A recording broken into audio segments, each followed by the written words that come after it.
আগামী ২রা জুন বিদ্যুৎ ভবন অভিযান সফল করার লক্ষ্যে পশ্চিম মেদিনীপুরের বেলদায় অল বেঙ্গল ইলেকট্রিসিটি কনজিউমার্স অ্যাসোসিয়েশনের উদ্যোগে এক গুরুত্বপূর্ণ গ্রাহক সভা অনুষ্ঠিত হলো।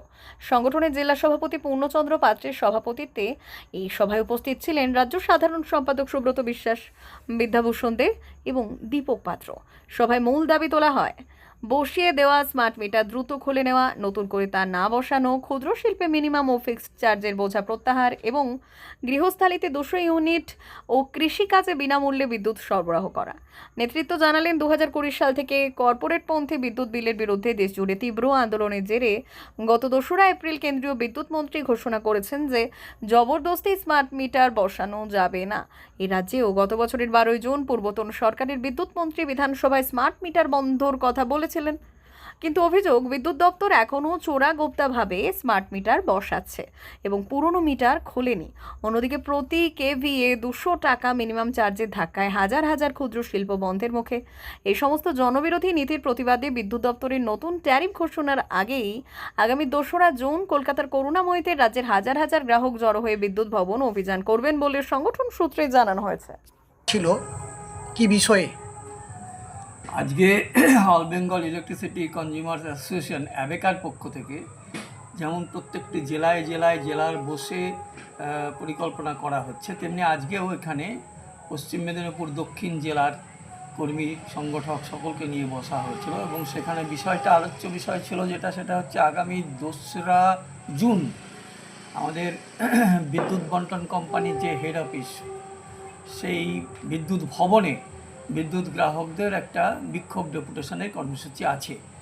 দাবি হলো সেটা হচ্ছে তারা আগেই স্বীকার করে নিয়েছিলেন যে যারা স্মার্ট মিটার লেগে ফেলেছে, যাদের বা লাগানো হয়ে গেছে, তারা যদি খুলতে চান আবেদন করেন তাদের খুলে দেওয়া হবে, কিন্তু এখনও খোলা হয়নি।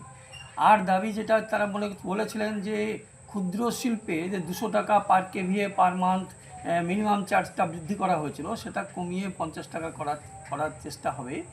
আর হচ্ছে কৃষিতে বিনামূল্যে বিদ্যুৎ দেওয়া হবে, গৃহস্থে 200 ইউনিট পর্যন্ত বিনামূল্যে দেওয়া। এই দাবিগুলো নিয়ে আগেই তারা আলোচনা হয়েছিল, কিন্তু ইমপ্লিমেন্ট করছেন না। ফলে এখন আগামী 2রা জুন এই দাবিগুলোর ভিত্তিতে নতুন ট্যারিফ ডিক্লারেশনের সামনে রেখে আমরা এই দাবিগুলো নিয়ে যাব।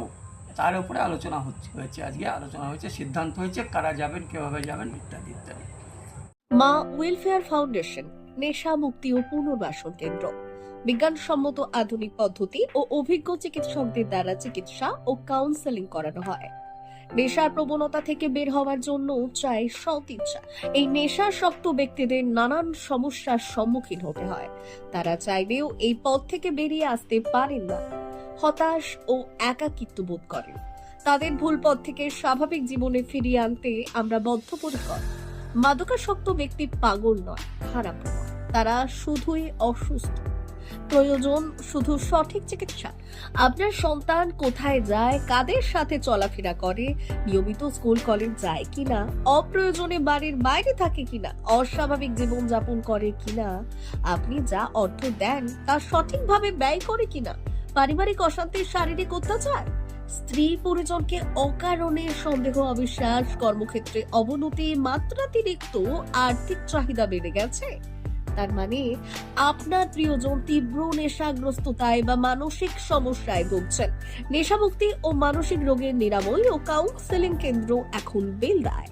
মদ, গাঁজা, ড্রাগস ও ইত্যাদি বিভিন্ন ধরনের নেশা এবং মানসিক রোগের চিকিৎসা করতে হলে আজই আসুন মা ওয়েলফেয়ার ফাউন্ডেশন। এখানে আমাদের চিকিৎসা পদ্ধতি: 1. নেশাগ্রস্ত রোগী এবং তার পরিবারের কাউন্সেলিং এর ব্যবস্থা। 2.